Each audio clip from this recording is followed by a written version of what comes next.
Nested if पे हमारी बात हो रही थी।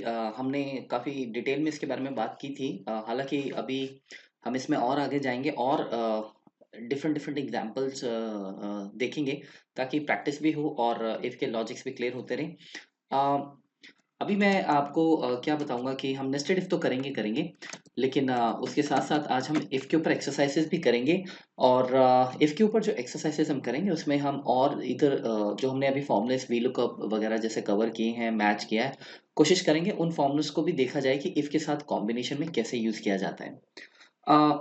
नेस्टेड इफ पे एक बार दोबारा से रिवीजन कर लेते हैं कि एग्जांपल लेके, क्योंकि नेस्टेड इफ जो होते हैं एडवांस एक्सेल में बहुत ज़्यादा यूज़ होते हैं और बहुत ज़्यादा यूज़फुल भी होते हैं, पावरफुल भी होते हैं, क्योंकि इनके थ्रू आपके पास कोई लिमिट नहीं होती, आप जितने मर्जी इफ़ लगा सकते हैं। और सबसे बेस्ट इसमें ये होता है कि अगर आप 4 इफ़ लगा रहे हैं या आप 10 इफ़ लगा रहे हैं तो उसमें कोई ऐसा रूल नहीं है कि इफ़ और अगर लगाया है तो उसके साथ इफ़ एंड नहीं लग सकता या फिर सिंगल इफ़ नहीं लग सकता। क्वेश्चन पे डिपेंड करता है सारा कुछ।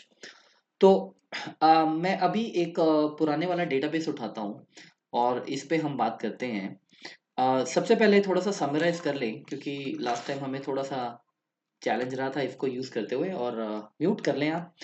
अ, मेरे पास यहाँ पे ये सिचुएशन है। हमारे पास ये 3 डिफरेंट डिफरेंट सब्जेक्ट्स हैं। हम अब जो क्वेश्चन होगा वो थोड़ा-सा डिफरेंट होगा। क्वेश्चन सपोज़ मैं ये लिखता हूँ कि इफ द टोटल, या हम बात करते हैं if the average of a student is, average obviously मतलब तीनों सब्जेक्ट्स का जो एवरेज बन के आता है। If the average of a student is greater than 70, then print, तो प्रिंट करें pass. If the average of a student is between let's say 60 and 70, between है यानी कि 60 और 70 भी काउंट करेंगे। Then print retest, and if the average is below 60 let's say, तो we will print needs improvement। ठीक है। और एक और चीज, if the average is more than greater than 70, then print excellent। और इसमें हम एक और चीज करेंगे, वो ये कि if any of the subject, इसको ध्यान से पढ़िएगा समझिएगा, क्योंकि सारा जो काम होता है आपका बेसिकली एक्सेल में वो पहले समझने का होता है। अगर आप समझे नहीं अच्छा तो फॉर्मूले आपके किसी काम के नहीं है। चाहे आप अच्छे एक्सेल यूजर हैं या आप बेसिक लेवल के यूजर हैं, फॉर्मूलेस बाद में आते हैं। सबसे पहले क्वेश्चन को एग्जैक्टली समझना होता है। ठीक है। तो यहाँ पे क्वेश्चन ये है कि if any of the subject has no marks means it is blank, then print to be or maybe red alert, right? So हम ये कह रहे हैं कि अगर अब स्टूडेंट्स के हमारे पास मार्क्स हैं, यहाँ पे मैं एक दो नाम और दे देता हूँ। ये रैंड बिटवीन एक फॉर्मूला है, आपको बताता हूँ। ये एक अगर कभी ऐसे जैसे मैं अभी काम कर रहा हूँ, मुझे कुछ रैंडम नंबर्स चाहिए। ये रैंडम नंबर्स अब जनरेट करने के लिए मुझे एक एक करके यहाँ पे पूरे सेल में कुछ ना कुछ लिखना पड़ेगा। तो उस टाइम को सेव करने के लिए आप क्या कर सकते हैं, पूरे का पूरा एरिया सेलेक्ट कर लें। उसके बाद वैसे फॉर्मूला हमेशा सेल में लगाते हैं हम इक्वल्स टू करके, बट इसको नहीं, इसको आप क्या करेंगे, क्योंकि ये बहुत सारे सेल में एक साथ लग जाएगा। आप अपने फॉर्मूले बार में जाएंगे और यहाँ पे लिखेंगे रैंड बिटवीन। मैं इसको यूज करता रहूंगा, आपको बाद में फिर बताऊंगा। रैंड मतलब रैंडम नंबर बिटवीन। कोई भी दो नंबर हम चूज कर लेते हैं, बॉटम और टॉप, उनके बीच के नंबर चाहिए। तो क्योंकि अब स्कोर है तो 100 से ज्यादा नहीं होगा, और मैं चाहूंगा भी नहीं कोई जीरो हो। तो कोई भी स्कोर जैसे 20 से लेके आप टॉप वैल्यू चूज कर ले 90। ठीक है, या 100 भी आप कर सकते हैं, कोई प्रॉब्लम नहीं है। क्लोज कर दें। तो अब क्या होगा कि एक्सेल जब आप एंटर मारेंगे तो 20 से लेके 100 के बीच में अपने आप रैंडमली यहाँ कुछ नंबर जनरेट कर देगा। अपने आप काम जल्दी हो जाएगा हमारा मतलब। अब इसमें क्या है कि आप, क्योंकि इतने सारे सेल हैं, एंटर नहीं मारेंगे आप। ये इसकी टेक्निक है, कंट्रोल एंटर। तो आप जैसे ही कंट्रोल एंटर मारते हैं पूरे के पूरे सेल में नंबर आ जाएगा। अगर आप सिर्फ एंटर मारेंगे तो एक ही सेल में नंबर आएगा। ठीक है। अब ये जो नंबर है आपके, जैसे ये 94 है, 93 है, 42, ये नंबर ना अपने आप चेंज होते रहेंगे क्योंकि ये फॉर्मूला लगा हुआ है यहाँ पे रैंड बिटवीन का। तो आप जब भी कोई, जैसे सपोज मैं यहाँ पे हूँ, मैं एक लेट्स से कोई कैलकुलेशन करता हूँ equals to this plus let's say this, मैं एंटर मारता हूँ, ठीक है। आपने जैसे ही एंटर मारा, क्या हुआ कि अब आपको शायद ये मालूम ना हो, और अगर है तो गुड, नहीं तो आप ध्यान से इसको समझें। क्या होता है कि जब भी आप किसी फॉर्मूले को लिखते हैं और एंटर मारते हैं, आपको पता है उसका रिजल्ट कैलकुलेट हो जाता है, लेकिन उसके साथ साथ पूरी एक्सेल फाइल भी रिकैलकुलेट होती है, ठीक है। तो ये फॉर्मूला आप देखो पूरा चेंज हो गया। अब जैसे मैं यहाँ पे दोबारा एंटर मारता हूँ, आप देखो नंबर फिर चेंज हो गए। अब क्यों चेंज हुए? क्योंकि ये रैंडमली कोई ना कोई नंबर जनरेट करता रहेगा और हमें तो फिक्स रखना है। तो एक बार फॉर्मूला बना दिया, तो आप इसको कॉपी करके कंट्रोल सी, एक हमारे पास शॉर्टकट की होती है ऑल्ट ई एस, मैं बताऊंगा इसके बारे में जब टाइम आएगा, बट फिलहाल के लिए ये समझें कि ऑल्ट ई एस होता है पेस्ट स्पेशल।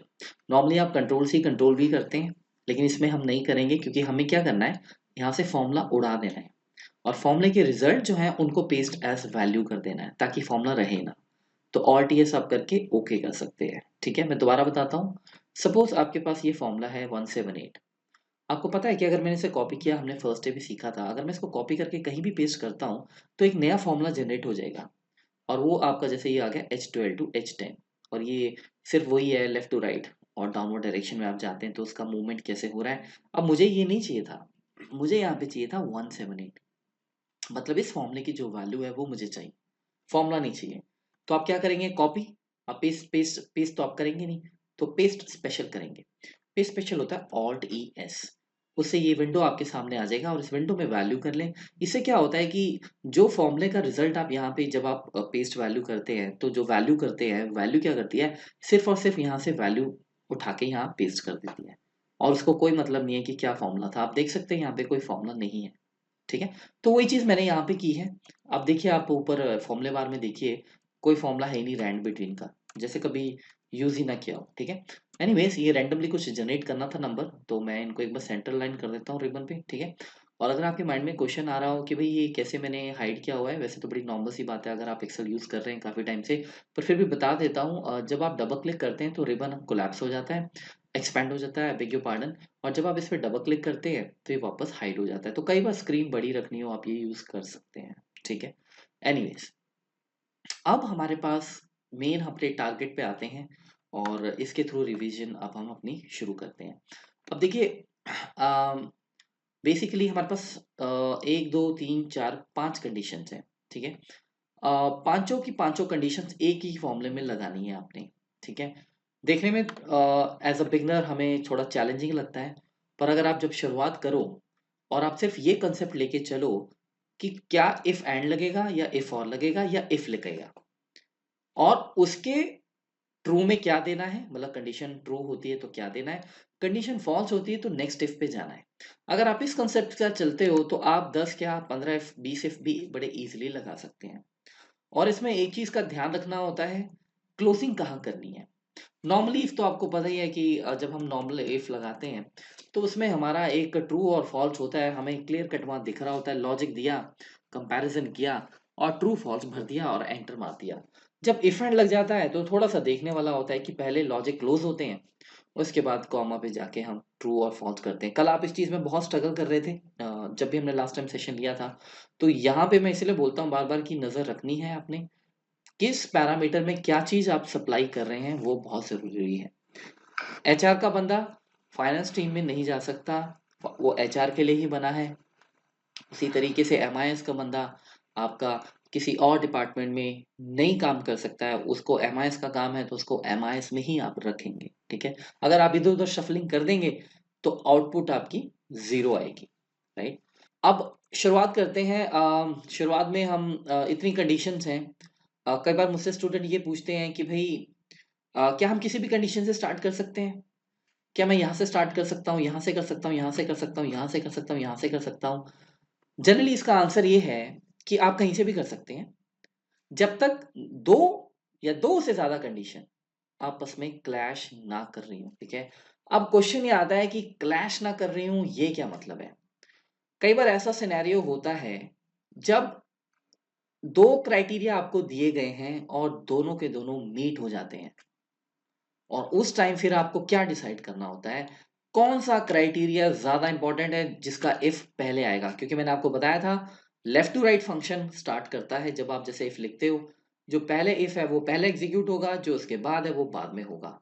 मेरा मतलब ये है, इस टास्क को करने से पहले आप यहाँ पे थोड़ा सा नजर लगाएं, और लेट्स से मैं कहता हूं एक सब्जेक्ट वन है और एक है सब्जेक्ट टू। अब जैसे ये हमारे पास सिचुएशन है, सिचुएशन ध्यान से समझना है। हम लोग, मैं आपको ये बताने की कोशिश कर रहा हूँ कि ज़रूरी नहीं है कि इफ़ कहीं का भी उठा के कहीं लगा दिया। अगर आपके पास मल्टीपल इफ़ कंडीशंस हैं, कई बार हमें ध्यान रखना होता है कि इसका सीक्वेंस भी सही हो। फॉर एग्जांपल, ये एक्सरसाइज में हम क्या करते हैं, यहाँ पे हम स्टेटस लाएंगे। क्वेश्चन ये है, if subject one data, if subject one and subject two both are empty, then print totally invalid। और आप लिख सकते हैं check with admin, if no cell, I mean no subject is blank, then print all good। ये करना है आपको इसमें, ठीक है। अब आप अगर ध्यान से देखें, इसमें हमारे पास लास्ट वाली रो में सब्जेक्ट वन एम्प्टी है, और यहाँ पे हमारा सब्जेक्ट टू एम्प्टी है, ठीक है। अब मैं क्या करता हूं, इसको समझने के लिए मैं सबसे पहले यही फॉर्मूला बनाता हूँ।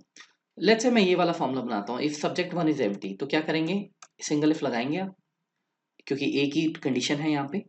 आप कहेंगे सब्जेक्ट वन अगर ये मेरा एम्प्टी है equals to double quote double quote, अगर ये एम्प्टी है तो कॉमा करके वैल्यू ट्रू में हम प्रिंट कर देंगे इनकरेक्ट डेटा, फिर डबल कोट लगाया, और अगर ये ब्लैंक नहीं है तो कंडीशन फॉल्स पे जाएगी। अब फॉल्स पे आप लगाएंगे, सेकंड कंडीशन पिक कर लेते हैं। सेकंड कंडीशन है, म्यूट रखें आप, subject one and subject two both are empty. अब सब्जेक्ट वन भी एम्प्टी होना चाहिए, सब्जेक्ट टू भी एम्प्टी होना चाहिए, यानी आपके पास दो लॉजिक हैं बेसिकली इसमें, क्योंकि दो लॉजिक हमने लगाने हैं, एक सब्जेक्ट वन एक सब्जेक्ट टू। तो सिंगल इफ से बात नहीं बनेगी, हम लगाएंगे इफ एंड। इफ और इसलिए नहीं लगाएंगे क्योंकि क्वेश्चन ये नहीं है कि सब्जेक्ट वन या सब्जेक्ट टू में कोई भी एम्प्टी हो, क्वेश्चन ये है दोनों एम्प्टी होने चाहिए। तो एंड लगाएंगे, तो इसको हम B28 को पकड़ लेते हैं, blank comma this also blank. तो हम ये कह रहे हैं कि अगर B28 और C28 दोनों ब्लैंक हैं तो क्या, तो क्लोज करेंगे इसको लॉजिक को और कॉमा लगाएंगे, वैल्यू ट्रू आपके सामने आ गया, चेक विद एडमिन, ये चीज होगी। अच्छा, अब दूसरी इंटरेस्टिंग चीज ये है कि अगर तीनों ब्लैंक नहीं है तो प्रिंट हो जाए गुड या जो भी है, ठीक है। अब तीनों ब्लैंक नहीं है, ये हम कैसे चेक करेंगे, इसके लिए हम यहाँ फॉल्स में जाएंगे और कहेंगे इफ एंड, ठीक है, इफ एंड, या फिर हम ये भी कर सकते हैं, आप इसको ध्यान से समझेगा। देखिए, अगर B28 ब्लैंक है तो फॉर्मूला यहीं रुक जाएगा इनकरेक्ट डेटा पे। अगर B28 ब्लैंक नहीं हुआ तो फॉर्मूला यहां जाएगा और B28 और C28 को चेक करेगा। B28 दोबारा चेक कर रहे हैं हम, इसकी जरूरत नहीं है, बट आप अब लिख दिया है तो ठीक है, क्योंकि ये तो पहले यहाँ चेक हो चुका है। अगर ये एम्प्टी नहीं होगा तभी तो ये यहाँ पे आएगा, तो उसको दोबारा हम क्यों क्वेश्चन कर रहे हैं कि ये एम्प्टी होना चाहिए, बट चलिए लिख दिया, दैट्स ओके। मेन है C28 एम्प्टी नहीं होना चाहिए। अगर C28 एम्प्टी नहीं है तो यहाँ पे हम आ जाएंगे, क्योंकि हम यहाँ पे कह रहे हैं कि C28 और B28 एम्प्टी होने चाहिए, बट अगर दोनों के दोनों एम्प्टी नहीं है तो फाइनली हमारे पास D28 है वो रह गया, क्योंकि ये आपने चेक कर ही लिए हैं। अगर ये एम्प्टी नहीं है तभी तो ये इस इफ में जंप करेगा, और अगर इस इफ में भी वो एम्प्टी नहीं है तो ये वो इस वाले इफ में आ जाएगा। अगर ये D28 या C28 कहीं भी ब्लैंक हो जाते हैं तो यहाँ तक आप पहुंचोगे नहीं। तो सिंपल सी बात है कि यहाँ पे ये लिखने की बजाय इफ एंड, और आप लिखो कि भाई अगर ये ब्लैंक नहीं है, अगर ये नॉट इक्वल्स टू ब्लैंक और साथ में ये नॉट इक्वल्स टू ब्लैंक, मतलब अगर तीनों के तीनों ब्लैंक नहीं है तो आपका आंसर क्या होना चाहिए, वैल्यू ऑफ ट्रू में वैलिड, या जो भी मैंने लिखा था वैलिड डेटा। ठीक है, अब ऐसे भी काम चल जाएगा, लेकिन सोचने वाली बात यह है कि B28 और C28 तो पहले ही आप चेक कर चुके हो, तो इनकी जरूरत नहीं पड़ेगी आपको। जैसे मैंने बताया कि अगर B28 ब्लैंक नहीं होगा तो कंडीशन फेल हो जाएगी यहाँ पे, और उसके बाद वो इस वाले इफ में आ जाएगा फॉर्मूला आपका। यहाँ भी वो कंडीशन देखेगा, और यहाँ भी अगर उसको C28 ब्लैंक नहीं मिलता है तो फिर वो इस इफ में आ जाएगा। तो यानी कि इस केस में फिर आप ऐसे भी लिख सकते हो, इफ एंड हटा दो क्योंकि मल्टीपल कंडीशन नहीं है, सिंगल इफ। आप सिर्फ यही चेक कर लो कि D28 ब्लैंक तो नहीं है। तो अगर D28 ब्लैंक नहीं होगा तो आप यहाँ पे वैल्यू ऑफ ट्रू पे लिख देंगे करेक्ट डेटा, जो भी हमने शायद वहां लिखा था। और अगर इसमें कोई इशू आता है, मतलब इस कंडीशन में, तो फॉल्स में हमारे पास कुछ बचा नहीं है। ठीक है, तो कुछ बचा नहीं है तो मैं लिख सकता हूँ जो भी आपको लिखना हो, मैं इसको ब्लैंक छोड़ दूंगा इस तरह से कि अगर कोई भी कंडीशन मीट नहीं होती है तो आप इसको ब्लैंक कर दें, बस ये मतलब है। ठीक है, सो हम इसको एंटर मारते हैं, और मैं इस पे एंटर मार के यस करता हूँ इसे। आपके सामने देखिए वो दिखा रहा है कि दिस इज करेक्ट डेटा। ठीक है, अब करेक्ट डेटा जो हम इसमें चेक कर रहे हैं वो हमें इसमें बड़े ध्यान से देखना होगा कि क्या ये सही आ रहा है कि नहीं आ रहा है। सबसे पहले सब्जेक्ट वन पे देखते हैं। सब्जेक्ट वन आपका जो है दैट इज 55, जो कि एम्प्टी नहीं है। तो सब्जेक्ट अगर एम्प्टी नहीं है तो इनकरेक्ट डेटा आएगा ही नहीं। ठीक है, ओके। उसके बाद सब्जेक्ट वन और सब्जेक्ट टू अगर दोनों एम्प्टी हैं तो प्रिंट कर दे चेक विद एडमिन। अब दोनों में से एक एक एम्प्टी है, एक नहीं है, तो ये कंडीशन भी फेल होगी। फिर उसके बाद हमारा ये जो कंडीशन है वो ये आया कि if no subject is blank. अब यहाँ पे ध्यान से समझेगा, अपने आप को मैं गलत प्रूफ करने जा रहा हूँ। नो सब्जेक्ट इज ब्लैंक मतलब कि कोई भी सब्जेक्ट ब्लैंक नहीं होना चाहिए, लेकिन यहाँ पे तो ब्लैंक है। तो ये करेक्ट डेटा कैसे हो गया, या ऑल गुड कैसे हो गया, राइट? क्योंकि मैंने बोला if no subject is blank तो ऑल गुड होना चाहिए, तो मैं यहाँ पे ऑल गुड कर देता हूँ, डेटा हटा के। तो अब आइडियली यहाँ पे ऑल गुड नहीं आना चाहिए था, यहाँ पे क्या आना चाहिए था, ब्लैंक, जो आपने यहाँ लिखा हुआ है। ठीक है, क्या आप लिख सकते हैं कि no condition met, let's say ऐसे। ठीक है, तो ये यहाँ पे आना चाहिए था नो कंडीशन मेट, क्योंकि ये भी फेल होगी, ये भी फेल होगी, और ये भी फेल हो रही है, बिकॉज ये तो ब्लैंक है, और आप तो ये लिख रहे हो कि नो सब्जेक्ट इज ब्लैंक। अब ये चीज देखते हुए मैं क्या करूंगा, मैं अपना फॉर्मूला चेंज करूंगा, जो मैं जैसे बोल रहा था कि आप यहाँ पे, हम पहले जो कर रहे थे वो सही कर रहे थे कि आप सिर्फ इसको चेक मत करो। ठीक है, आप इसको चेक मत करो, आप इसके साथ साथ ये भी चेक कर लो, ये भी चेक कर लो कि तीनों के तीनों नॉन ब्लैंक होने चाहिए, तो ही हम ऑल गुड लिखेंगे। ठीक है, क्योंकि हो क्या रहा है अभी, अगर हम इसको ध्यान से समझें, अभी हो क्या रहा है कि B28 जो है वो ब्लैंक नहीं मिला। ठीक है, तो उसने क्या किया, उसने वैल्यू ऑफ ट्रू को स्किप कर दिया और वो इसके फॉल्स में चला गया, इसके फॉल्स में। अब यहाँ पे भी उसने इफ एंड लगाया। अब यहाँ पे जब उसने इफ एंड लगाया तो उसने देखा कि B28 और C28 क्या दोनों ब्लैंक हैं, तो दोनों ब्लैंक में से एक ब्लैंक है और एक ब्लैंक नहीं है, यानी कि कंडीशन होगी फॉल्स। तो अगर ये कंडीशन फॉल्स हो गई तो वो इसके फॉल्स पे, इस वाले इफ के फॉल्स पे आ जाएगा। और फिर वहां मैंने कहा कि D28 not equal to blank, तो D28 तो ब्लैंक नहीं है, ऑल गुड आ गया। लेकिन साथ में ये भी तो ध्यान रखना है कि हम लिख क्या रहे थे कि अगर कोई भी सब्जेक्ट ब्लैंक नहीं है तो ही आप इसको ऑल गुड करेंगे। तो यहाँ पे हम अब दोबारा से अपनी कंडीशन लगाएंगे, और मैं यहाँ पे सारे के सारे फंक्शंस लगा दूंगा, मतलब कंडीशंस इफ एंड। मैं ये कहूंगा कि भाई if this is, life simple रखने के लिए सारे लगा देते हैं, क्या फर्क पड़ता है, ये ब्लैंक ना हो और ये ब्लैंक अगर नहीं होता है मतलब ट्रू आता है, और ये भी नॉट इक्वल टू ब्लैंक होता है। अगर ये तीनों के तीनों क्राइटेरिया मीट हो जाते हैं, मतलब नॉन ब्लैंक मतलब not equals to not equals to not equals to हो जाता है, तो फाइनली आप ब्रैकेट क्लोज करके यहाँ पे लिखेंगे ऑल गुड। और अगर ये भी कंडीशन फेल हो जाती है तो फिर जो भी आपको लिखना है, जैसे कि मैंने बोला कि आप लिख सकते हैं कि नो क्राइटेरिया मेट, ब्रैकेट मारे एंटर, यस कर दें, और फाइनली अब आपके पास आ गया नो क्राइटेरिया मेट। अब इसमें देखिए हमारे पास कोई भी क्राइटेरिया मीट नहीं हो रहा और ये बिल्कुल सही है। क्यों? क्योंकि अगर आप देखें पहली कंडीशन सब्जेक्ट वन एम्प्टी है, नहीं है, तो पहली कंडीशन फेल। दूसरी कंडीशन क्या दोनों एम्प्टी हैं? नहीं है, तो ये भी फेल हो गया। तीसरी कंडीशन क्या सारे के सारे सब्जेक्ट नॉन एम्प्टी हैं? बिल्कुल नहीं है, ऐसा नहीं है, एक एक सब्जेक्ट एम्प्टी है। तो यानी सारी कंडीशन फेल हो गई, क्या रह गया? No criteria met. तो बेसिकली आपको हर इफ का ट्रू और फॉल्स देना होता है, इस तरीके से आप आगे बढ़ते हैं। अब मैं जब इसको नीचे ड्रैग करूंगा, देखिए जरा, यहाँ पे क्या आ गया?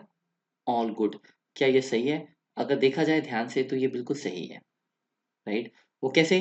कि तीनों के तीनों, सबसे पहली कंडीशन चेक कर ले, सब्जेक्ट वन एम्प्टी है, नहीं है, तो अगर नहीं है तो पहली कंडीशन फेल होगी। दूसरी कंडीशन, क्या ये दोनों एम्प्टी हैं? नहीं है, ये भी फेल हो गया। तीसरी कंडीशन, क्या ये तीनों नॉन ब्लैंक हैं? आपको पता है नॉन ब्लैंक है, सब में वैल्यू है, यानी कि ऑल गुड आ गया आपका। यहाँ पे वो रुक गया, आगे जाएगा ही नहीं। अच्छा, उसके बाद मैं इसको फिर ट्राई करता हूँ। अब जब मैंने यहाँ पे ड्रैग किया है इसको, अब आपको इस चीज को एक और तरीके से समझना है। इनकरेक्ट डेटा आ रहा है। अब देखिए इसमें दो दो कंडीशंस हैं, अगर आप ध्यान से देखें। मैं आपको ये भी तो ऑब्जेक्शन कर सकता हूँ कि पहली कंडीशन सब्जेक्ट वन एम्प्टी है, वो यहाँ पे मैच हो रही है, राइट। तो आपने लिख दिया इनकरेक्ट डेटा, राइट। लेकिन मैं ऑब्जेक्शन कर सकता हूँ कि भाई दोनों सब्जेक्ट भी तो एम्प्टी हैं, तो चेक विद एडमिन क्यों नहीं आ रहा है? इनकरेक्ट डेटा ही क्यों? क्योंकि दूसरी कंडीशन भी तो सेटिस्फाई हो रही है, राइट। दोनों केसेस में यहाँ पे सब्जेक्ट वन भी एम्प्टी है, सब्जेक्ट टू भी एम्प्टी है, ये भी कंडीशन पास होगी, ये भी पास होगी, और आपका इफ जो है वो इनकरेक्ट डेटा पे रुक रहा है। आंसर तो ये भी सही है, पर अगर मैं कहूँ कि फिर चेक विद एडमिन भी तो आना चाहिए था, वो भी तो एक पॉसिबिलिटी है, तो आपका आंसर क्या होना चाहिए इस केस में? इस केस में ये होना चाहिए, जब आपके पास दो से ज्यादा या दो कंडीशन मीट हो रही हो, तो आपको ना ये चेक करना होता है प्रायोरिटी पहले किसकी देनी है। क्योंकि इफ फंक्शन तो यहाँ से चलेगा लेफ्ट टू राइट, जैसे मैंने बताया आपको, आप जितने भी फॉर्मूले लगाएंगे वो या तो टॉप टू बॉटम चलते हैं या लेफ्ट टू राइट चलते हैं, ठीक है। जैसे वी लुकअप जब लगाते हैं तो ऊपर से नीचे सर्च होती है। अब यहाँ पे बड़ा सिंपल सा लॉजिक है, उसने देखा कि भैया B30 मेरा है ब्लैंक, तो अगर वो ब्लैंक है तो मैं आगे जाऊं क्यों? वो तो कभी नहीं जाएगा, क्योंकि फॉर्मूले का काम क्या है, जो चीज उसको ढूंढनी है वो ढूंढता है, टेस्टिंग करता है और अपना काम दे के बाहर आ जाता है। अब B30 स्पेस है तो वो यहीं पे रुक जाएगा, आगे जाएगा ही नहीं। तो इसीलिए आपको यहाँ पे डिसाइड करना होगा अपनी मैनेजमेंट के साथ कि देखो जी, ऐसा सिनेरियो भी हो सकता है कि सब्जेक्ट वन एम्प्टी है। अब जैसे अगर मैं कहूँ ये एम्प्टी नहीं है, मैं इसमें कुछ 88 लिख देता हूँ, फिर तो एक ही कंडीशन पास हुई। अब आंसर सही है, अब देखने वाला कभी ऑब्जेक्शन नहीं करेगा, क्योंकि उसको पता है कि यहाँ पे ब्लैंक है और यहाँ पे ब्लैंक नहीं है, तो सेकंड क्राइटेरिया कभी मीट नहीं हो रहा है, क्योंकि सेकंड क्राइटेरिया कहता है दोनों एम्प्टी चाहिए, और अभी दोनों एम्प्टी नहीं है, तो कोई क्वेश्चन नहीं करेगा आपको। लेकिन अगर ऐसा कुछ हो गया तो फिर एक बात है, या तो क्वेश्चन गलत है, और या क्वेश्चन सही है, तो भैया ये पूछो कि किस चीज को पहले प्रायोरिटी देनी है। अब हम ये कहते हैं कि देखो ऐसा है, बातचीत होगी आपकी मैनेजमेंट से, उन्होंने कहा कि देखो जी, सब्जेक्ट वन और सब्जेक्ट टू पहली प्रायोरिटी है हमारी, मतलब अगर ये दोनों ब्लैंक है तो वाकई ही बहुत बड़ा इशू है। एक ब्लैंक है ठीक है, हम चेक करवा लेंगे इनकरेक्ट डेटा कह के, देख लेंगे इधर उधर कुछ हो गया, बट अगर दोनों सब्जेक्ट नहीं आ रहे हैं तो कंसर्न है, क्योंकि टोटल 3 सब्जेक्ट है, 3 में से एक ना आए समझ आता है, पर दोनों अगर गलत हो जाते हैं ये तो अलार्म है। मतलब आप इसको चेक विद एडमिन में डालें, या कुछ भी हेडर लिखना हो, सीरियस प्रॉब्लम या कुछ भी, ठीक है ना। तो ये जब बात होगी तो आपने देखा कि भाई सब्जेक्ट वन और सब्जेक्ट टू मेरी पहली प्रायोरिटी है। ये हम तब की बात कर रहे हैं जब दो क्राइटेरिया या दो से ज्यादा आपस में क्लैश कर रहे हो। अदरवाइज अगर हर कंडीशन अलग अलग है फिर तो आप उसको जैसे मर्जी लिखो। पिछले जितने भी अपने इफ कंडीशन की हैं उसमें कोई प्रायोरिटी सेटअप नहीं था, उसमें कोई ऐसा सीन नहीं था कि दो दो क्राइटेरिया एक साथ क्लैश कर रहे हो, ठीक है ना। अगर दो एरोप्लेन्स का टेक ऑफ का टाइम एक जैसा है, दैट इज नॉट पॉसिबल अगर एक ही रनवे हो, राइट। या फिर एक टेक ऑफ है और दूसरा लैंड कर रहा है सेम ही टाइम पे सेम हाईवे पे, आपको पता है क्या होगा फिर, राइट। तो किसी ना किसी को डिले करना होगा, आगे पीछे सेटलमेंट करनी होगी, राइट। एक को एयर में हैंग करना होगा जब तक दूसरा टेक ऑफ ना करे, या फिर दूसरे को कहीं पार्क करके अपना एरो वेट करना होगा जब तक कि पहला आपका लैंड ना कर ले, ठीक है। इस तरीके से फिर आपने डिसाइड किया कि सब्जेक्ट 1 एंड सब्जेक्ट 2 मेरी लेवल 1 प्रायोरिटी है। ये तो मैं वैसे आपको नोट्स बना के दे रहा हूँ, माइंड में तो 1 मिनट में हो जाएगा। फिर आपने बोला कि सब्जेक्ट 2 जो है वो लेवल 2 है मेरा, ठीक है? और बाकी जो कंडीशंस हैं वो सारी अलग-अलग हैं, राइट? तो इसका हमसे कोई लेना-देना नहीं है। तो अब आप अपने डेटा को यहाँ पे चेंज करोगे। अब मैं इसको एज़ इट इज़ छोड़ूँगा, ठीक है? क्योंकि ताकि आप जब प्रैक्टिस करो तो आपको याद हो कि भैया यहाँ लेवलिंग इश्यू आया था, मैं यहाँ पे जाके इसे लिखूँगा। और सबसे पहले हम इसी को पकड़ते हैं। करना कुछ नहीं है, सबसे पहले प्रायोरिटी अपनी सेट कर ली। अब आपने कहा दोनों सब्जेक्ट अगर ब्लैंक हैं, दोनों सब्जेक्ट अगर ब्लैंक हैं तो पहले उसको प्रेफ़रेंस मिले, मतलब चेक विद एडमिन आए।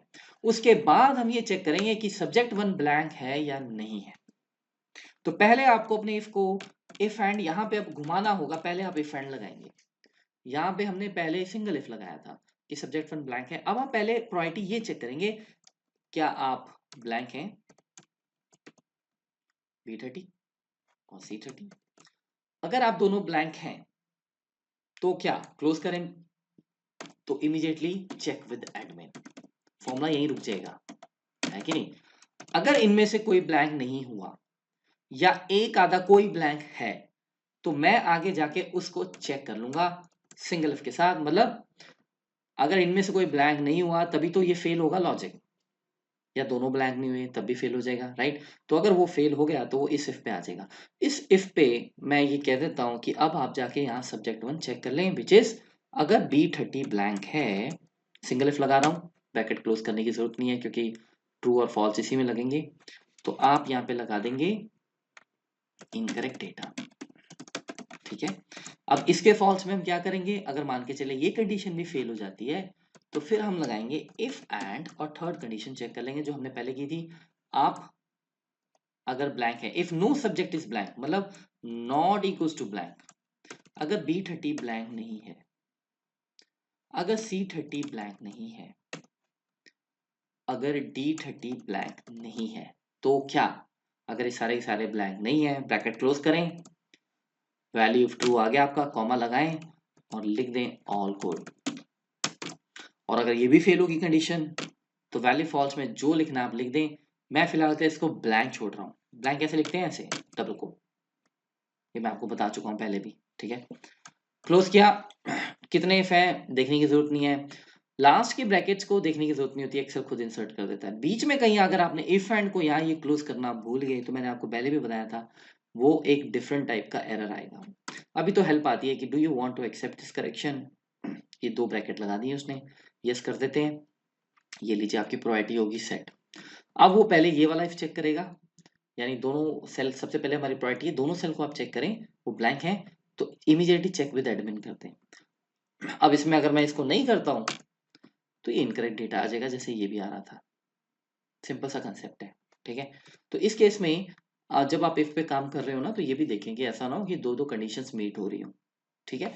तो अब मैं इसको ऊपर ड्रैग कर देता हूँ, आई थिंक ये चलना चाहिए, और ये हमारा ड्रैग हो गया। इसको भी ड्रैग कर देते हैं, वैसे कोई बात नहीं, हालांकि इसमें लूपिंग प्रॉब्लम थी। तो मैं इसमें लिख देता हूँ लूप इशू, ताकि आपको याद रहे, ठीक है ना? ओके, सो इसको भी हम चेक कर लेते हैं। ऑल गुड आ रहा है, सही आ रहा है, यस, तीनों के तीनों नॉन ब्लैंक हैं, ये भी नॉन ब्लैंक है। इसमें अब हम चेक कर लेते हैं। अब देखो इसमें आप देख रहे हो इसमें क्या हो रहा है, इसमें वो ये वाला ब्लैंक प्रिंट कर रहा है। अगर मैं यहाँ पे कुछ लिख दूंगा ना, जैसे एल, ये देखो एल आ गया आपका, मतलब सब कुछ टेस्ट कर लिया, कोई भी कंडीशन मीट नहीं हुई। चेक कर लेते हैं।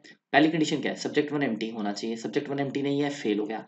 दूसरी कंडीशन क्या है, दोनों सब्जेक्ट 1 सब्जेक्ट 2 एम्प्टी होने चाहिए, वो भी नहीं है, ये भी फेल हो गया। तीसरी कंडीशन, तीनों के तीनों नॉन एम्प्टी होने चाहिए, भैया ये तो है नहीं, सब्जेक्ट 2 तो एम्प्टी है, तो ये भी फेल हो गया। तो फाइनली बचा क्या, ब्लैंक बच गया, ठीक है? आप यहाँ पे ये भी लिख सकते हैं नो नो कंडीशन मेट, वो आपकी मर्जी है क्या करना है। तो मैं तो आपको सिर्फ लॉजिक समझाने की कोशिश कर रहा हूँ कि इफ में जो सबसे पहले इफ लिखे जाते हैं वही एग्जीक्यूट होते हैं, ठीक है? अब जैसे सपोज सपोज हम कहते हैं कि भी यहाँ पे सब्जेक्ट 1 है, या हम स्कोर ले लेते हैं, लेट्स से एक्सेल का स्कोर। क्वेश्चन ये है कि इफ स्टूडेंट, यहाँ लिखते हैं if score in Excel is not more than let's say 70, then no selection, immediately बाहर आ जाओ। एक्सेल का स्कोर अगर 70 नहीं है, वीबीए एक्सेस चेक भी ना करो, चाहे जितना मर्जी अच्छा वीबीए या एक्सेस में उस स्टूडेंट ने स्कोर किया हो, ठीक है। अच्छा, उसके बाद if score in Excel is more than 70, then if score, then check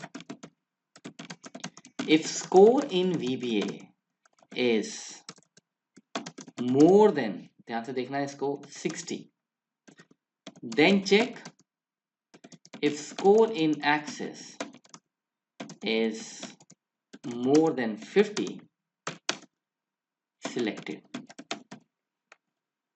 ठीक है, selected. If score in Excel is more than 70 and score in VBA is lesser than 60,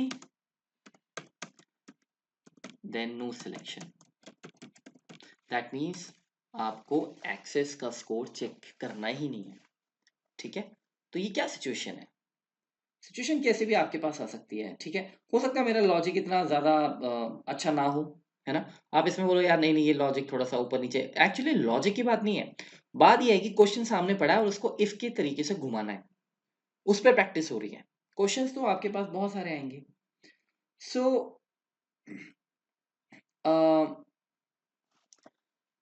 शुरुआत करते हैं। अब सबसे पहले देखो, इसमें देखो, इस पूरे के पूरे एक्सरसाइज में मैं आपको 1 मिनट के लिए पूछता हूँ, अनम्यूट करो आप। क्या आपको लगता है कोई कंडीशन ओवरलैप हो रही है, या ओवरलैप से मेरा मतलब क्या कोई दो कंडीशन या दो से ज्यादा कंडीशन इस पूरे एक्सरसाइज में मीट कर रही हैं, यानी क्लैश हो रहा है उनका क्या, मतलब दो चीजें, दो कंडीशन पॉसिबल हो सकती हैं, ऐसा कुछ दिख रहा है आपको यहाँ पे? सर कौन कौन सी कंडीशंस हैं वो बताओ। एक्सेल के वीबीए के। नहीं समझाओ, मुझे डिटेल में समझाओ। सर थर्ड क्वेश्चन है, if score is in Excel hmm is more than 70 hmm and score in VBA is lesser than 60, hmm then no selection. हाँ, तो ये क्राइटेरिया किसके साथ और क्लैश कर रहा है, ऊपर वाले दो किस क्राइटेरिया के साथ क्लैश कर रहा है? ये तो इकट्ठा ही है ना सारा, इसको हाँ सर। आपस में तोड़ने की जरूरत नहीं है। ऊपर के क्राइटेरिया जो हैं, 2 या 1 नंबर वाला, किसका आपको लगता है कि ये भी करेक्ट हो सकता है, ये भी करेक्ट हो सकता है? आइडली जब इफ लगाते हैं तो उसमें होता ही है, कोई एक कंडीशन ट्रू होती है, या तो फर्स्ट होगी या सेकंड होगी या थर्ड होगी, और या तीनों नहीं होगी। मेरा क्वेश्चन ये है कि क्या आपको लगता है कि यहाँ पे एक या दो एक जैसा रिजल्ट दे सकते हैं, दो या तीन दे सकते हो, या एक और तीन, जैसे ऊपर के केस में था कि भाई ये 2 सेल ब्लैंक हो सकते हैं, हो सकते हैं। क्या ये सिंगल सेल ब्लैंक हो सकता है? अगर दोनों सेल ब्लैंक हो सकते हैं तो इसका मतलब सिंगल सेल भी ब्लैंक होगा, तो क्लैश हो गया। तो भाई कौन सी कंडीशन पहले डाली जाएगी, उस हिसाब से सोचते हुए क्या आपको लगता है कोई कंडीशन ऐसी है जो क्लैश कर रही हो? देखो, पहली कंडीशन है कि एक्सेल का स्कोर जो है वो इज नॉट मोर देन 70। तो इज नॉट मोर देन 70 मतलब एक्सेल का ही चेक करके बाहर आ जाएंगे। दूसरा है कि अगर एक्सेल का कंडीशन, अगर एक्सेल में स्कोर 70 से ज्यादा है, 70 से ज्यादा है, तो फिर आगे जाके वीबीए का स्कोर भी चेक करेंगे। अगर एक्सेल का स्कोर 70 से आगे ज्यादा नहीं है तो वीबीए पे जाने की जरूरत नहीं है। तो जब हम वीबीए का चेक करेंगे तो वीबीए में भी एक चीज आ गई कि वीबीए का स्कोर क्या मोर देन 60 है।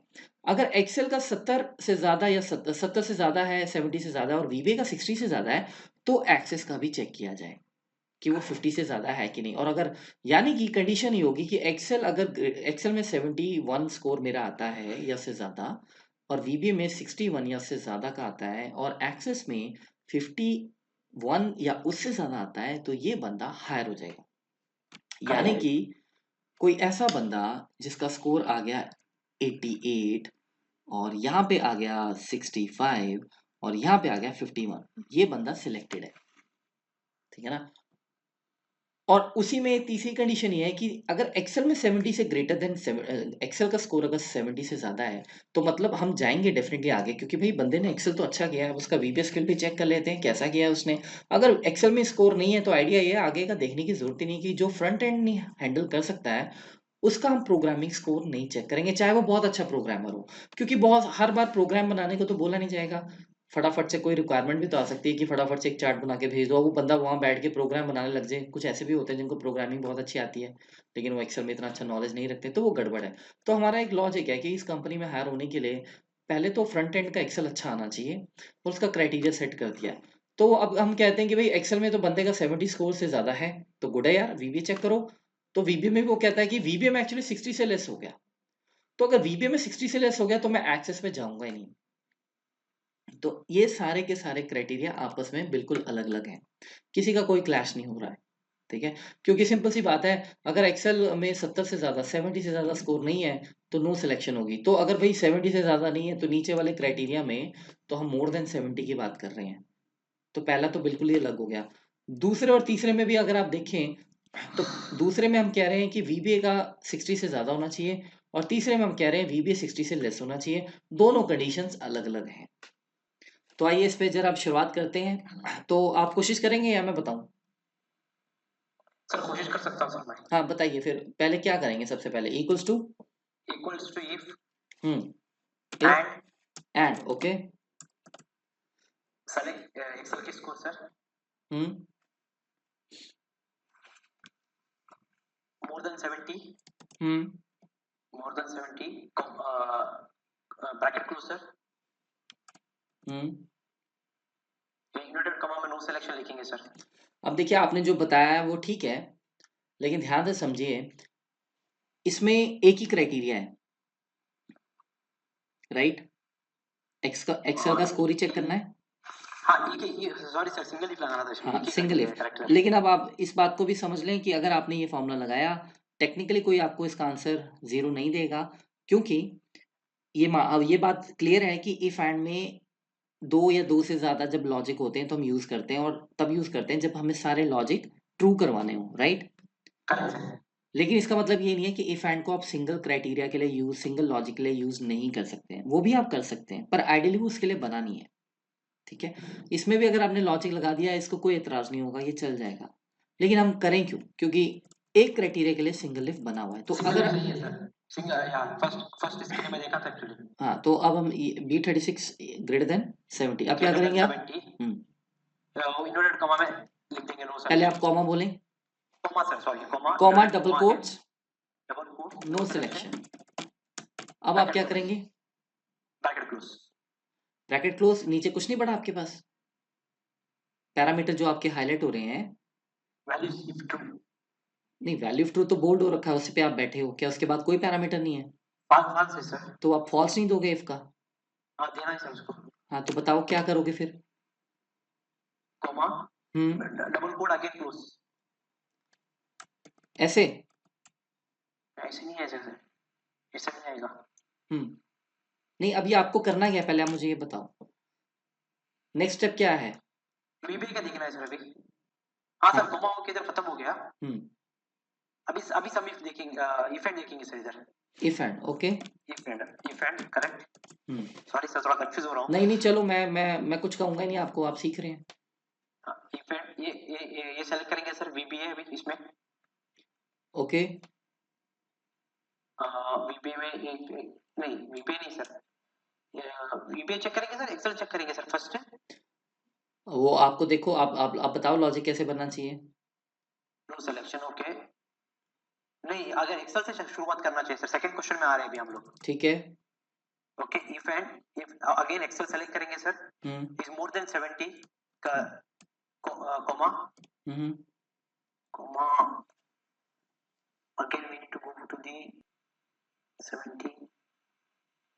अभी वीबी के स्कोर चेक करेंगे select more than 70। Right, okay VB के स्कोर एक्चुअली क्वेश्चन अंडरस्टैंड करेंगे तो सर ये फॉर्मूला लिखने के लिए बहुत इजी है।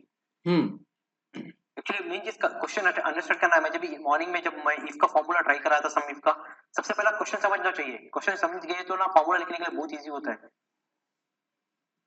Right. more than 60, more than 60, then check if score in excess more than 50. अभी थर्ड इसका भी स्कोर देखना है. ओके. Comma sir. एक्सेस का स्कोर देखना. Select Excel sir. डी 50 हो गया सर. और यहाँ पर bracket close. Right. Then comma. Right. Inverted comma में सेलेक्टेड सर. Okay good. अब एंटर करो तो सर. नहीं, एंटर की तो बना अभी ये नहीं देना आपने. Comma if value is false. हाँ सर ये देना है सर. भी तो अभी तीसरी कंडीशन तो रहेगी. तीसरी कंडीशन रहेगी सर. एक्चुअली तीसरी कंडीशन में इसका स्कोर आके लेस है. तो क्या करेंगे. तीसरी कंडीशन में जाएंगे सर. अभी बताओ फिर. If and Excel sir more than 70 and score VBA lesser. Actually lesser देखना है हमारे को. लेसर देन 60 देना है सर. हाँ, अगर ये ट्रू है तो क्लोज. ठीक है ना. Close comma no selection. ठीक है. और फाइनली जो इसका फॉल्स रह गया उसको स्पेस कर देंगे या फिर हम लिख सकते हैं नो क्राइटेरिया मेट. ब्लैंक भी कर सकते हैं सर. हाँ, ब्लैंक भी कर सकते हैं. तो फाइनली डन. एंटर मारते हैं. यस करता हूँ और इसको ड्रैग करते हैं और मैं लिख देता हूँ if no condition met then print no criteria met. Okay. अब फटाफट से चेक करते हैं. सबसे पहले ये देखते हैं. सो इसमें फर्स्ट वाला तो हाँ इसमें फर्स्ट में एक्सेस में फेल है सर.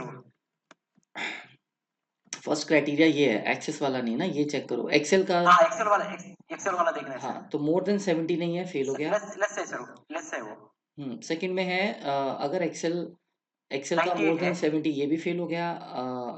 तो एक्सेल जब एक्सेल ही फेल हो गया तो नो क्राइटेरिया मेट एक्चुअली आपका आंसर आ गया इसमें. ठीक है. लेकिन अब इसमें देखो बात ये है कि इसमें कुछ गड़बड़ है क्योंकि अगर आपका एक्सेल में स्कोर मैं पहले इसको सही करता हूँ. मोर इसको देखो ध्यान से देखो.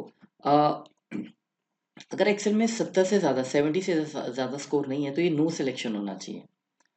नो क्राइटेरिया में तो बात बनी नहीं ना. फर्स्ट नो सिलेक्शन होना चाहिए. हाँ तो नो सिलेक्शन यहाँ पे आना चाहिए था. तो वो इसलिए हुआ क्योंकि अगर आप फॉर्मूला देखो मैंने एक्चुअली यहाँ पे ग्रेटर देन लिख दिया. ये लेस देन होना चाहिए था. ठीक है. क्योंकि मैं ये कह रहा हूँ कि अगर स्कोर ग्रेटर देन 70 है तो नो सिलेक्शन हो जाना चाहिए. ये थोड़ी कह रहे हैं हम 70 से ग्रेटर है तो ये तो अच्छी बात है. फिर तो हम ये कहते हैं कि फिर इसका VBA का भी चेक करो स्कोर. तो ये हमने यहाँ पे लिखना था कि अगर आप 70 से लेस हैं तो आप नो सिलेक्शन करेंगे. ठीक है ना. सो अब नो सिलेक्शन आ गया और मैं इसको ड्रैग कर देता हूँ. Last one selected. तो ये तो सही आ गया. इस पे बात करते हैं. इसमें एक्सेल का स्कोर 70 से ज्यादा है तो वो VBA पे गया होगा. VBA पे चेक किया होगा. VBA का स्कोर इज मोर देन 60 नहीं है. यहीं पे स्टॉप हो गए और उसने कहा नो सिलेक्टेड सर. हाँ no selection. Right. So correct है सर. नो सिलेक्शन कर देता हूँ मैं. एक मिनट. Selected no selection. एक मिनट. लास्ट वन है सर इधर. ये वाला. नहीं एक मिनट. एक था शायद हमने नो सिलेक्शन 2 बार कर दिया. If score in Excel is more than 70 and score in VBA is lesser than 60 then no selection नहीं आएगा क्योंकि नो सिलेक्शन मैं ऊपर ही कर चुका हूँ. देन हम इसमें लिखते हैं कि अगर मान के चलें कि आपका एक्सेल में 70 से ज़्यादा है यानी आप एक्सेल में तो अच्छे हैं. बेशक VBA में आप लेस देन 60 स्कोर करके मतलब VBA में आप इतने अच्छे नहीं है तो हम ये नहीं कहेंगे नो सिलेक्शन. हम कह देंगे इन क्यू या वेटिंग लिस्ट. इन वेटिंग कि चलो ठीक है एक्सेल अच्छा है ट्राई कर लेंगे. अगर हमारे पास हमें कोई अच्छा कैंडिडेट नहीं मिलता है तो इनको बुला के चेक कर लेंगे दोबारा से. तो यहाँ पे बेसिकली हम लिख देंगे वेटिंग. In waiting. ठीक है, सो एंटर मारता हूँ, मैं ट्राई करता हूँ। ओके, कुछ गड़बड़ होगी शायद यहाँ पे। वो लास्ट में नो क्राइटेरिया है सर। नहीं, एक मिनट, ये डबल कोट गलत हो गई ना एक्चुअली। हाँ यहाँ पे आएगा double quote. Okay fine. So ये सब चीजें ठीक है सर, मैं समझ गया। एक्सेल में अच्छा स्कोर किया था, वीबीए में 65 नंबर से रह गया स्टूडेंट, 5 मार्क्स कम वो इसके आए हैं, तो इसलिए हमने से बोला चलो इन वेटिंग रख लेते हैं। यहाँ पे एक्सेल में अच्छा स्कोर किया और अगेन बीबीए में रह गया, और इसको चेक करने की ज़रूरत ही नहीं पड़ी क्योंकि बीबीए चाहिए था। और यहाँ पे एक्सेल में अच्छा किया उसने, 70 ग्रेटर देन, बीबीए में 60 से ज़्यादा मार्क्स आ गए और एक्सेस में 50 से ज़्यादा आ गए, तो सिलेक्ट हो गया। ठीक है ना, तो ये बिल्कुल चल रहा है। अब हम एक काम और कर सकते हैं, कोई क्राइटेरिया ऐसा बना लेते हैं जो नो मैट हो। तो उसके लिए हम लेट्स से, यहाँ पे आता हूँ मैं, सपोज इसका स्कोर 70 से ग्रेटर देन है, और आई थिंक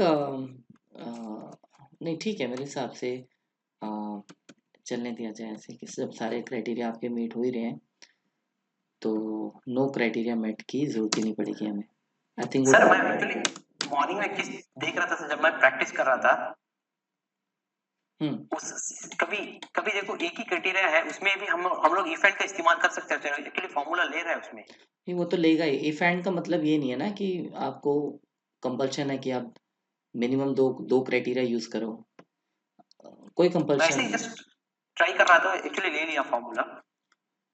वो तो वो वो तो आप फॉर्मूला जब आप लगाते हो तो देखो ना उसमें, वो आपको बोल ही रहा है कि भाई लॉजिक वन दो।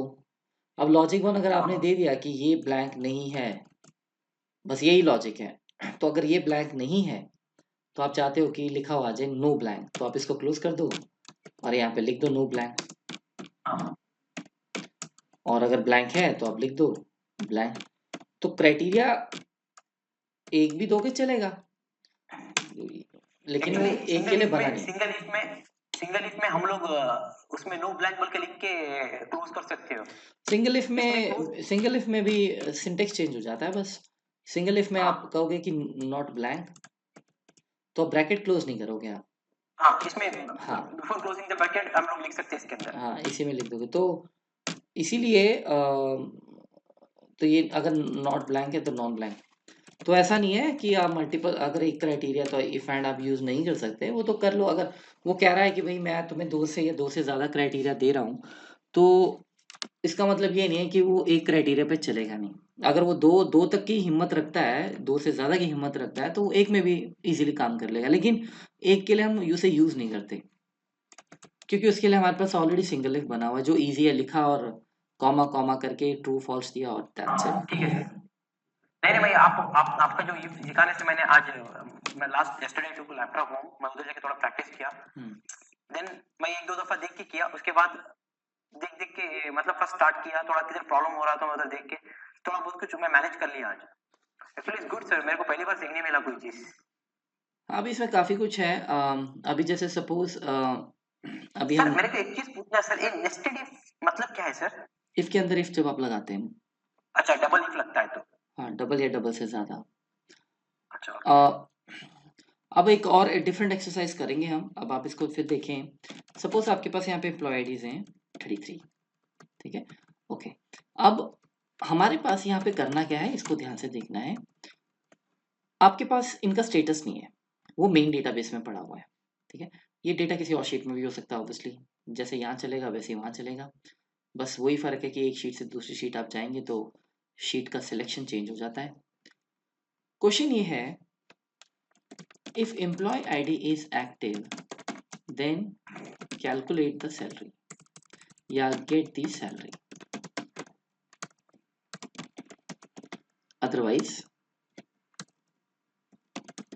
Otherwise print no more with system.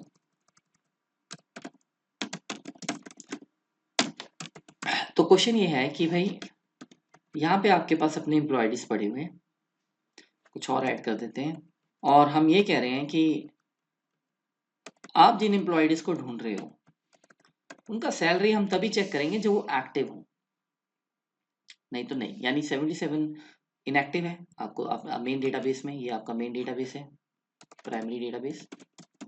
तो यहाँ पे आपका रिजल्ट क्या होना चाहिए, नो मोर विद सिस्टम, ये आना चाहिए लिखा हुआ। उसी तरीके से अगर कोई और पिक करते हैं, जैसे 33 पिक कर लिया, 33 का एक्टिव है तो 55 आ जाए। उसी तरीके से अगर मैं एक और आईडी ले देता हूँ 85, ये भी एक्टिव है, तो इसकी सैलरी आपको आ जानी चाहिए। ठीक है, अब ये क्वेश्चन मुझे सोच के बताओ कैसे चलेगा, लॉजिक बताओ। फॉर्मूला बेशक मैं आपको लगा दूंगा फर्स्ट टाइम, क्योंकि हम ऐसा कुछ कर रहे हैं। क्या लॉजिक बेसिकली होना चाहिए? सर इसमें दो चीज है, एक्चुअली एक्चुअली नॉर्मली देख रहे हैं तो वीलुकअप ही लगा सकते हैं। अच्छा, तो वीलुकअप, अच्छा आपने पकड़ा इसे, लेकिन मुद्दा ये है ना कि अगर आप वीलुकअप लगाएंगे, चलो वीलुकअप लगा के देखते हैं।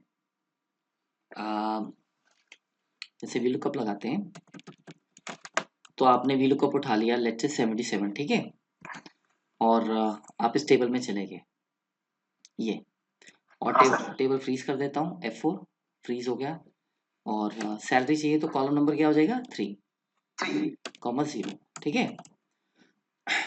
ये फॉर्मूला ठीक लग गया?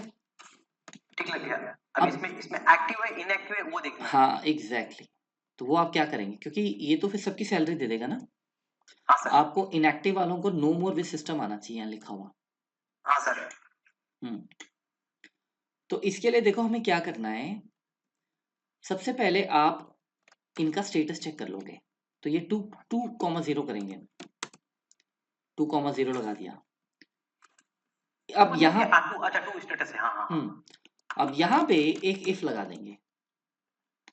वो क्या, अगर आप इक्वल्स टू एक्टिव हैं तो क्या होना चाहिए, इक्वल टू एक्टिव है, हम्म एक्टिव है तो सैलरी होना चाहिए। हाँ, तो सैलरी अब कैसे पता लगेगी 77 की? इधर वीलुकअप लगाएंगे सर। एग्जैक्टली आप यहाँ पे वीलुकअप लगाओगे। अच्छा मैं पहली बार देख रहा हूँ। ओके। ठीक है, तो अब आप इसके अंदर भी फंक्शंस भी लगा सकते हैं, ऐसा नहीं है अच्छा कि ठीक है सर। सिर्फ प्रिंट ही करना होता है। तो मैं वापस आऊंगा, एक ही फॉर्मूले में बनाएंगे इसे, ध्यान से देखो। पहले आपने वीलुकअप लगा लिया, हाँ सर। अब ये वीलुकअप का आंसर क्या है, क्या आंसर दे रहा है ये, इनएक्टिव। एक्टिव है सर, स्टेटस है स्टेटस है। हाँ, ये आपका स्टेटस रिटर्न करेगा। तो स्टेटस दो ही है, या तो हाँ एक्टिव होगा या होगा इनएक्टिव। आप ये करेक्ट सर। कहते हैं कि इस पूरे का जो वीलुकअप है, वो पूरे का पूरा वीलुकअप, अगर इफ ये पूरे का पूरा आंसर जो वीलुकअप से निकल के आएगा, अगर वो एक्टिव है, ऐसे यहाँ पे देखें, अगर वो एक्टिव है, वीलुकअप निकाल के जो भी देगा उसको फिर हम कहेंगे कि अगर वो इक्वल्स टू एक्टिव है, तो वैल्यू इफ ट्रू में क्या होगा, उस एम्प्लॉय आईडी की सैलरी चेक की जाएगी। तो अब उसकी सैलरी कैसे चेक की जाएगी, उसकी सैलरी वीलुकअप से निकालेंगे हम, क्योंकि मेन डेटाबेस में हमें थोड़ी पता उसकी सैलरी क्या है, वो तो ढूंढनी पड़ेगी। 10,000 एम्प्लॉय हैं, हमने यहाँ पे वीलुकअप उठाया और अपने टेबल में दोबारा से चले गए। इस बार हमारा कॉलम नंबर हो जाएगा 3,0, क्लोज कर दें। जी सर। अगर एक्टिव आंसर नहीं आता है इस लॉजिक का, ये तो फॉल्स में जाएगा। पॉज में आएगा सर। तो फॉल्स में क्या करेगा, no more in the system. हाँ, नो मोर विद सिस्टम। इससे पहले ड्रैग कर रहे हैं, टेबल को फ्रीज कर लेते हैं, हाँ सर F4 देना है। F4 and F4। बाकी तो हमें नीचे जाना है, कांस्टेंट है सारे, सो डबल क्लिक कर दें, आपका आंसर आ गया। Correct sir. ठीक है, सो जो इफ कंडीशंस होते हैं उनमें ऐसा नहीं कि बस यही चेक करना है कि ये क्या इसके इक्वल है, या फिर क्या ये ग्रेटर देन कुछ है, या फिर ये कुछ लेस देन है, या फिर ये नॉट इक्वल टू कुछ है, नहीं, इफ उससे भी बड़ा है। लॉजिक में भी आप फॉर्मूले लगा सकते हैं, ठीक है, जैसे हमने यहाँ लगाया। अगर आप इसको फॉर्मूला टैब में देखो, यहाँ पे देखो कैसे चलता है वो। सबसे पहले H8 एग्जीक्यूट होगा, अंडरलाइन आइटम, करेक्ट। H8 में हमारा 77 पड़ा है। अब वीलुकअप उसको ढूंढेगा अपने B3 टू D14 में, और सेकंड कॉलम से जो भी हमारी वैल्यू रिटर्न कर देगा, जो कि है एक्टिव या इनएक्टिव। तो अगर होगा तो ऑब्वियसली एरर नहीं आएगा, तो आ गया आपका इनएक्टिव। अब आपने उसी इनएक्टिव को आगे कंपैरिजन में छोड़ा हुआ है, क्योंकि लॉजिक टेस्ट मैंने आपको बताया जो ये फंक्शन के होते हैं वो हमेशा कंपैरिजन में ही चलते हैं। जब तक वो कंपेयर नहीं होगा तब तक आंसर ट्रू और फॉल्स नहीं आएगा। जब तक आंसर ट्रू फॉल्स नहीं आएगा, वैल्यू इफ ट्रू और वैल्यू फॉल्स कैसे चलेंगे? क्योंकि वैल्यू इफ ट्रू कहता है कि अगर ट्रू लॉजिक है तो मैं चलूंगा, वैल्यू फॉल्स कहता है कि अगर लॉजिक फॉल्स है तो मैं तब चलूंगा। तो सबसे पहले उसको ट्रू फॉल्स में करना जरूरी है। ट्रू फॉल्स तभी होता है जब आप किन्हीं दो चीजों को कंपेयर करें। अब वो कंपैरिजन फॉर्मूले से भी हो सकता है, नॉर्मल सेल से भी हो सकता है। सो क्या ये इनएक्टिव इस एक्टिव के इक्वल है? आपको मालूम है नहीं है, तो आंसर क्या हो जाएगा? फॉल्स। अगर आंसर फॉल्स हो गया तो ये जो आपने ट्रू में लिखा था कि इसकी सैलरी लेके आओ तीसरे कॉलम से, वो स्किप हो जाएगा और वो इसके फॉल्स में चला जाएगा, नो मोर विद सिस्टम। अगर यही चीज आप यहां देखें इवैल्यूएट फॉर्मूला में, H10 को दोबारा कैलकुलेट करेंगे। अब ये 33 आ गया, इसको वीलुकअप चेक करेगा। वीलुकअप ने देखा कि 33 का स्टेटस एक्टिव है, तो क्या एक्टिव और मेरा एक्टिव सेम है? यस, तो ट्रू हो गया। अब ट्रू हो गया तो देखो उसने इसको अंडरलाइन कर दिया। पहले क्या किया हुआ था? पहले यहाँ चला गया था, तो अंडरलाइन वाला मतलब वो उसको एग्जीक्यूट करने जा रहा है। तो अब H10 को वो देखेगा, H10 में क्या है? H10 में आपका वही एम्प्लॉय डी 33 पड़ा हुआ है। अब लेकिन आप इसको इस टेबल में जब ढूंढने निकले हैं तो कॉलम नंबर 2 नहीं 3 हो गया। तो कॉलम नंबर 2 से स्टेटस देखा, स्टेटस को बोल दिया क्या ये एक्टिव है? दो ही चीजें होंगी, या तो नहीं होगा या होगा। तो अगर होगा तो क्या करना है वो यहां लिख दिया, और अगर नहीं है तो क्या होगा। क्लियर है? क्लियर है सर। सो इफ हमारा कंप्लीट हो गया है